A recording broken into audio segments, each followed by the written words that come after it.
দাঁড়াও এখানে, আমি চাবি নিয়ে আসি।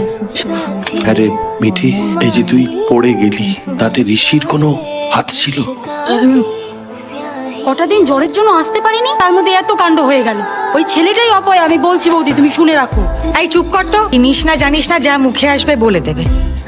বালিশ কি হবে, আছে তো এখানে এতগুলো। না, আমি ওই ঘরে থাকবো তো। এই ঘরে? হ্যাঁ।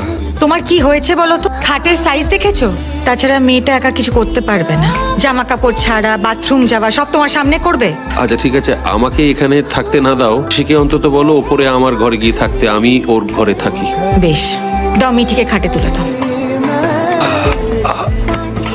ছাড়ো, বুঝতে পারছো ঋষির নিচে থাকাটার কি সুবিধে? তুমি কোমরে ব্যথা নিয়ে মিঠিকে তোলাতুলি করতে পারবে না, তোমার না ভারী তোলা বারণ। ঋষি নিচে থাকুক। বলছি যে একটা নার্স রেখে দাও না, এখন তো মেল নার্সও পাওয়া যায়। ছেলের বন্ধুকে ভরসা